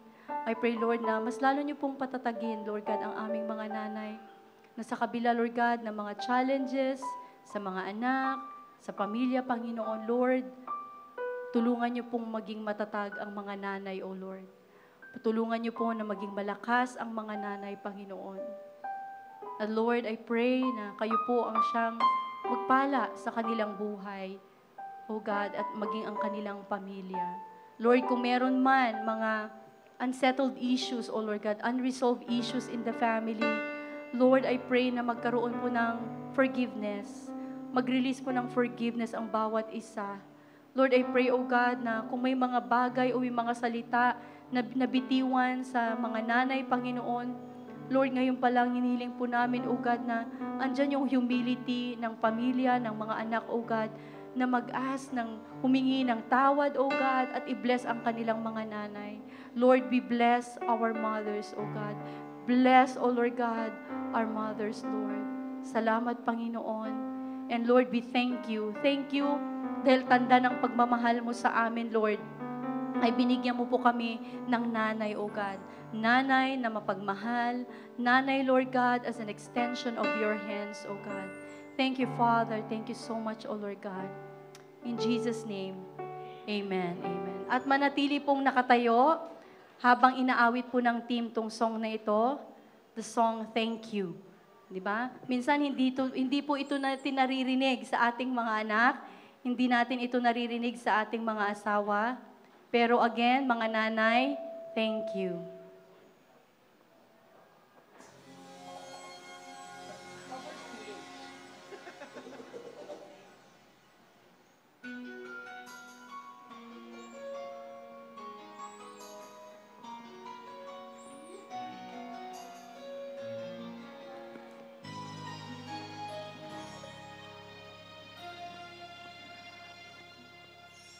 Thank you for teaching me how to love, showing me what the world means, what I've been dreaming of. And now I know there is nothing that I could not do. Thanks to you for teaching me how to feel, showing me my emotions, letting me know what's real from what is not. What I've got is more than I'd ever hoped for. And a lot of what I hope for is thanks to you. No mountain, no valley, no time, no space, no heartache, no heartbreak, no fall from grace can stop me from believing that my love will pull me through. Thanks to you.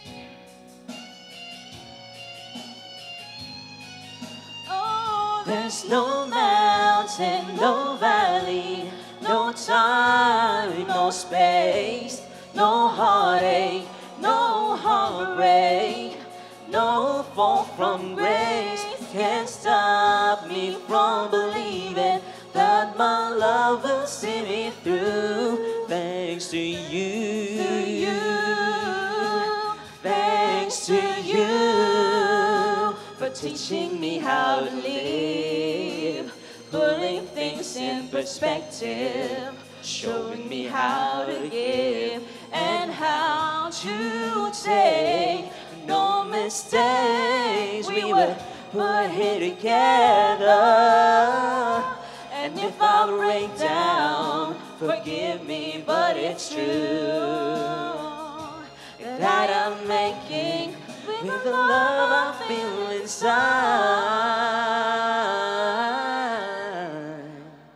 Thanks to you.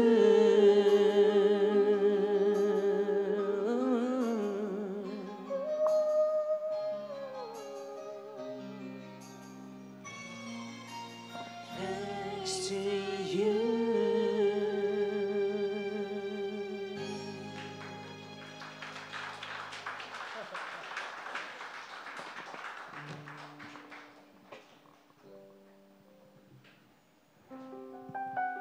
Amen. Ayan. Isa pa pong happy Mother's Day sa ating mga nanay. Amen.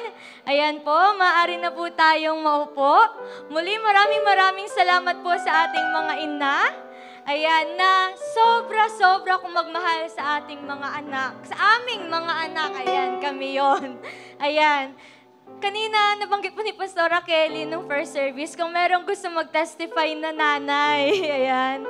Pero siguro, ititake ko na lang po yung chance as an anak na mag-testify sa kabutihan ng isang ina.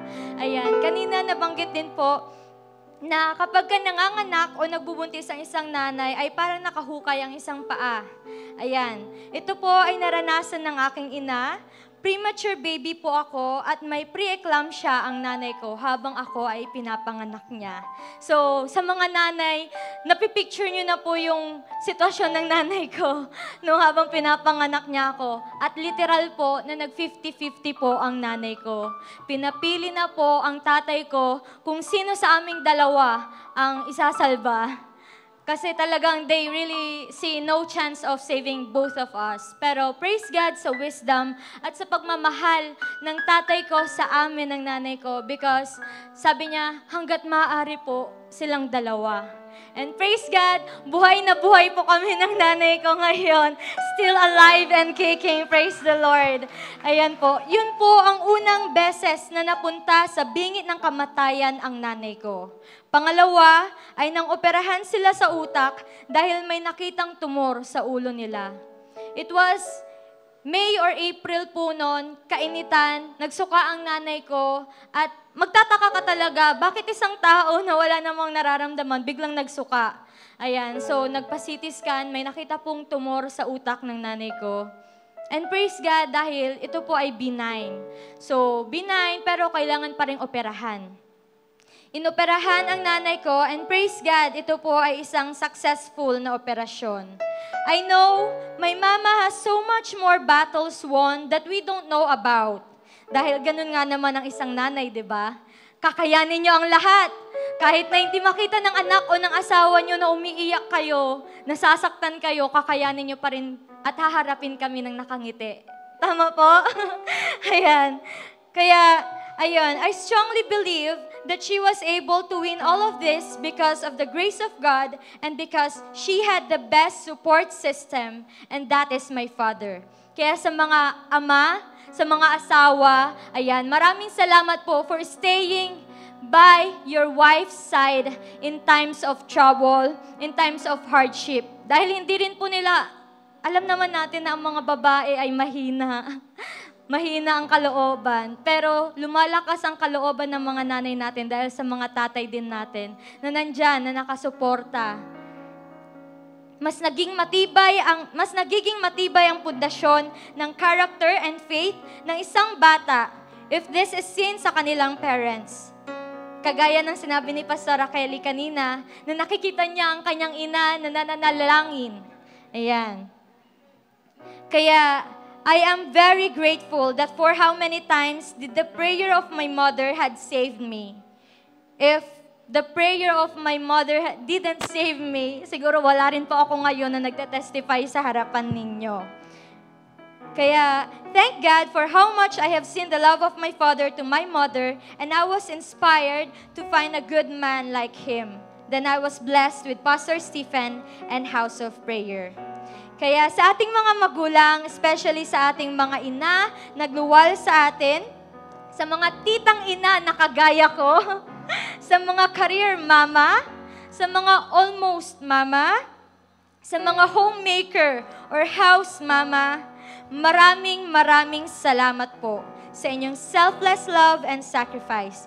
Isang pagpupugay sa iyo bilang ina, dahil ikaw ay ina, hindi ka ina lang. Praise God, ayan. Palakpakan po natin ng Diyos sa buhay ng ating mga ina. Ayan. Kaya ngayon, baka naman pwede i-date ng mga anak, yung mga nanay, di ba? Ayan. Take this time to say thank you, I'm sorry, I love you to your mother or to your wife because they are very special gifts from God. Amen? Amen. Ayan po. So ngayon, tayo po ay dadako sa ating tithes and offering. Ayan. Pwede po ba nating ihanda ang ating tithes and offering? And habang inahanda po natin, isa lamang pong paalala na pag-enter po natin dyan sa pintuan, nariyan po sa gilid yung mga envelope po natin. At naka-classify po yon kung men's, women's, young pro, or youth po. Para hindi na po tayo mahirapan na maghanap. Meron na rin po doon, naka A to C, D to F, mga ganun po. So, naka-alphabetical arrange na rin po siya. Ayan, according to our group din po. Alright, so praise God. Ayan po. At tayo po ay saglit na manalangin para sa ating tithes and offering. Yes, Lord, Heavenly Father, we thank you, Lord God, for this day that you have given us. Another privilege, Lord God, to hear your word, Panginoon. Maraming salamat, Lord, for making us remember how much you love the women or the mothers, Lord God, that you have created. Panginoon, maraming salamat, Lord God, sa pag-ibig po na taglay nila sa aming mga buhay, Panginoon. Maraming salamat, Lord God, sa buhay po na ibinigay ninyo sa kanila dahil kami ngayon ay narito ngayon, Lord God. And we are praising you, Lord God, for all the goodness and the good health that you have bestowed upon them, Panginoon, that they were every day strengthened, Lord God, renewed strength, Panginoon, renewed hope, Lord God, para sa aming mga bawat pamilya, Lord God, na sila po ay kinakaya po nila ang lahat po, Panginoon, ng dagok sa buhay, Lord God, because of your grace, Lord God. Maraming salamat, Panginoon, sa prayers po nila, Lord God, na nag-save sa amin, Lord God. Sa prayers po nila na nagprotekta sa amin, that led us, Lord God, to have a better life, Lord God. Lord, maraming salamat, Panginoon, dahil ikaw ang Diyos na hindi nagbabago. Maraming salamat din po, Panginoon, sa aming tithes and offering, Lord God, that we are going to offer.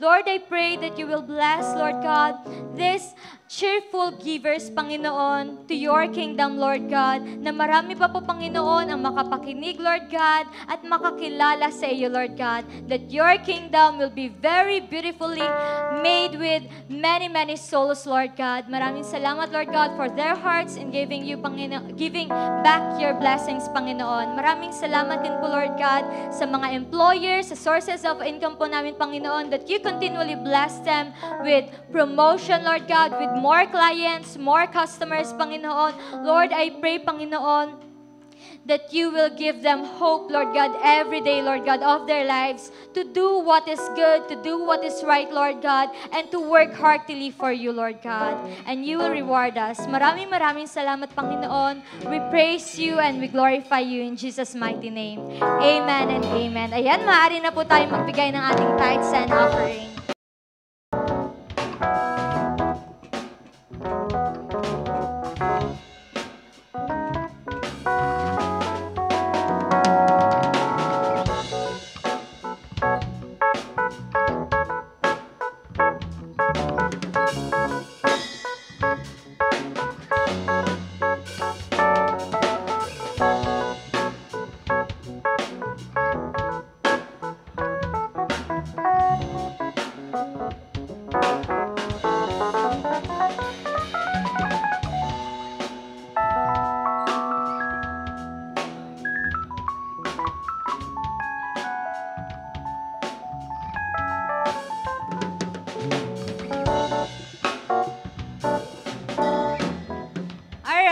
Praise God! Ayan.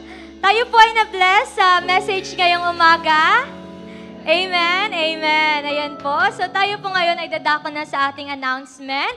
Ayan, meron po tayong online giving. Nariyan po ang GCash. Note lang po na bagong GCash account na po yan. Ayan, para po sa ating treasurer yan. Ayan, GCFI-HOP po yung nakalagay sa QR code. At kung magpapadala man po kayo sa bangko, meron din po sa CIMB Bank. Ayan, nariyan po ang account number at yung account name po. Ayan. Paki-indicate na rin po kung tithes, offering, or pledge po ito. Of course, we have our prayer meeting every Friday po yan, 5:30 p.m. dito po sa ating sanctuary. And every last Friday naman po, ang ating anointing service, 5:30 p.m. din po yan. We are encouraging everyone po, ayan, hindi lamang po sa workers, kundi lahat po tayo, na umattend po sa ating prayer meeting and anointing service. Ayan po, meron pa po ba? Ang ating International Life Group, of course, every Thursdays ng 12 midnight po yan. So, patawid siya ng Thursday from Wednesday. Ayan, sa Google Meet, paki-approach na lamang po si Pastor Israel kung meron po tayong kakilala na medyo malayo at gusto pong i-connect natin sa ating life group. Ayan, next po. Join our worship team, ang mga pinagpala sa kanilang mga boses at sa kanilang mga talento. Ayan, musicians and vocals. Meron po tayong audition every Sunday after second service and every Friday after prayer meeting. Ayan po. Lahat po ng mga interested, please approach Pastora Kelly para po sa ating audition. Ayan, overqualified na raw po kasi ako. Alright. Ayan, meron po tayong mga first-timers. Pwede ko po bang makita si Sister Juliana Daligdig, invited by Brother Voltaire.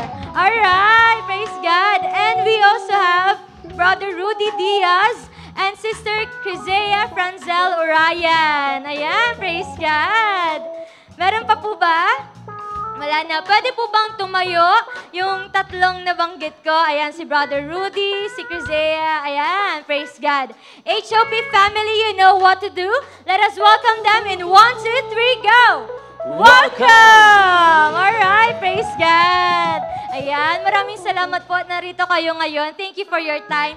And we hope hindi po itong huling makasama namin kayo. And of course, in celebration for our Mother's Day, ayan, tinatawagan ko po ang ating women's ministry, ayan, sa harapan para po ilid ang ating favor confession. Alright. Ayan, ang ating mga nanay. Pwede ko po pa makita ang mga nanay? Ayan, raise your hand po sa mga nanay. Ayan, pwede po ba kayong pumunta sa harap? Ayan, iniimbitahan ko po ang ating mga very caring, selfless na mga nanay sa harapan. Ayan, praise God. Amen. Ayan po. Alright, dahil Mother's Day ngayon, of course, we will not miss this chance to appreciate you for all the things that you've done. Ayan. We will give you from HOP family a simple token. Ayan po. To remind us of your great, great love for your children, of your sacrifice for your children. Ayan. Thank you for your selfless hard work for the family.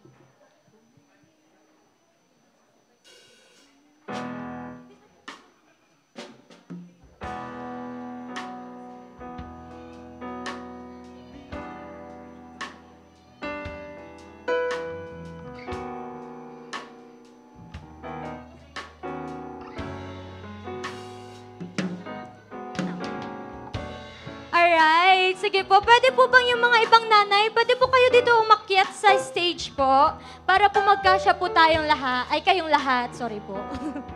Ayan, dito na lang po kayo, Nay. Ayan, for our picture taking din po. Dito na lang po, Nay. Ayan. Alright, yung iba po sa baba, yung iba sa taas na lang po. Parang class picture, family picture. Ayan, dahil mainit po ang panahon ngayon, tanggapin niyo po ang aming token, ayan, from HOP family, ang electric fan, ayan, mini rechargeable fan. Ayan, picture taking po muna tayo. Ayan.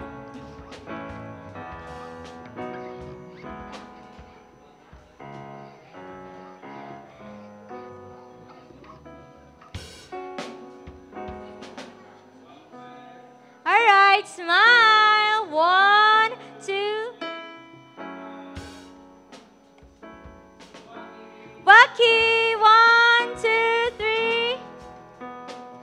Alright, HOP family, once again, let us greet our mothers a happy, happy Mother's Day. Ayan. Diyan lamang po kayo, mga nanay. Ayan, stay po muna kayo dyan. At kayo po ang magli-lead ng ating favor confession.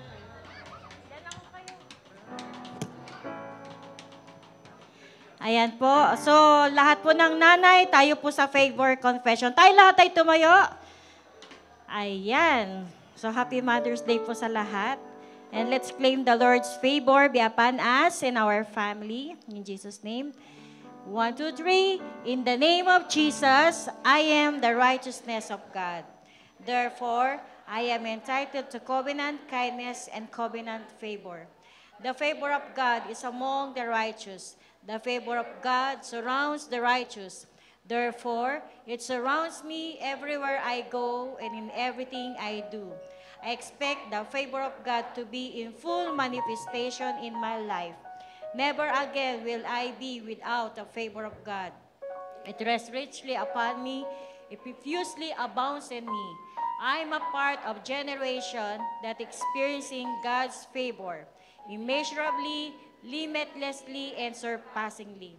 Therefore, the favor of God produces supernatural increase, promotions, restoration, honor, increased assets, greater victories, recognitions, prominence, preparation treatments, petitions granted, policies and rules, battles won in which I do not have to fight. The favor of God is on me and goes before me. Therefore, my life will never be the same. This is the year of God's favor in my life. In Jesus' name, amen. Amen. Praise God from whom all blessings flow. Praise Him, all creatures here below. Praise Him above the heavenly host. Praise Father, Son, and Holy